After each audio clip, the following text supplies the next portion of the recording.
The shapes that cities form on the landscape are constantly evolving over time. Traces of the past are preserved, erased, or restructured.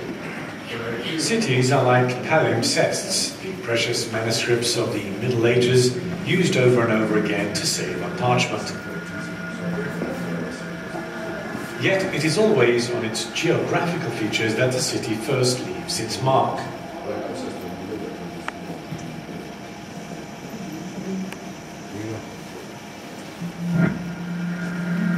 Almost 20,000 years ago, the Geneva landscape was covered with 600 meters of ice. Meltwaters from the retreating glacier raised the level of the lake to 30 meters higher than it is today. Frequent fluctuations have often led to modifications of the shoreline. The topography is also shaped by flooding and by rivers changing course. Erosion and sediment deposits have thus transformed the confluence of the Rhone and Arve rivers. Ever since the Neolithic period, people have settled along the shores of the lake. On the sand and clay banks that then closed off the bay, archaeological excavations have uncovered evidence of lake dwellings.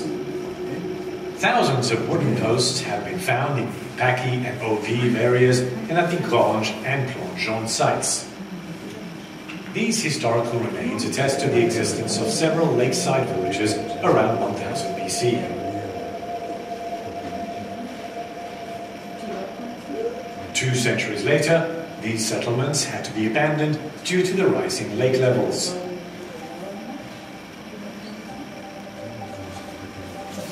In this shifting landscape, the two pierres de Miton, or stones of Miton, survivors of the glacial floods, were adopted very early on as fixed and solid marker stones for measuring lake water levels. In 1823, Guillaume Dufour, the cantonal engineer and future general, had a plaque fixed onto them that is still in place today, serving as the reference point for altitude measurement in Switzerland.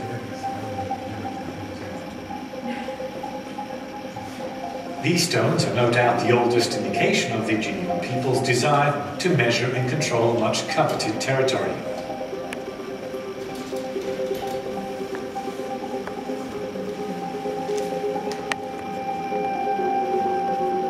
In the 2nd century BC, at the time of the Roman conquests, the Allobroges, a Celtic tribe, settled on the summit of the hill.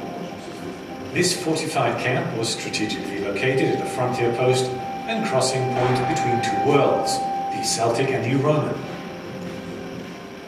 In 58 BC, the Romans destroyed the bridge over the Rhone to prevent the migration of the Helvetii tribe. Julius Caesar relates the episode in the Gallic Wars, which contains the earliest mention of Geneva. The Roman city took up position on this natural defensive site, already protected on three sides, to which surrounding fortifications were added. At the turn of the 4th century AD, the city, still limited to the area of the hill, rose to the rank of episcopal city. 700 years later, Geneva remained confined within its fortifications. It was not until the 12th century that the city began to expand, following a time-honored pattern. Buildings sprung up outside the walls, often around a market or an access road. Then, anew all closed these faubourgs, or outlying settlements, in order to protect the city and guarantee supplies. This is how Beaufort, once both a market and a crossroads, came to be attached to the city. As the faubourg expanded, Geneva tripled in size. By around 1450, the population had increased fivefold due to the international success of the city's fairs. Geneva became more densely built and rose up proudly, dominated by St. Peter's Cathedral. With its 10,000 inhabitants, the city was an important trading and financial center within Europe.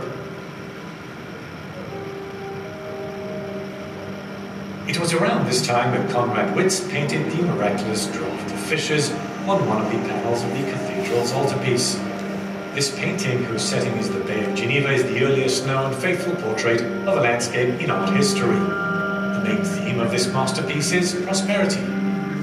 The central figure of Christ turns towards the left bank and the Duchy of Savoy. Looking closer, we can make out the stones of Miton, on which the oars of the fishermen appear to rest.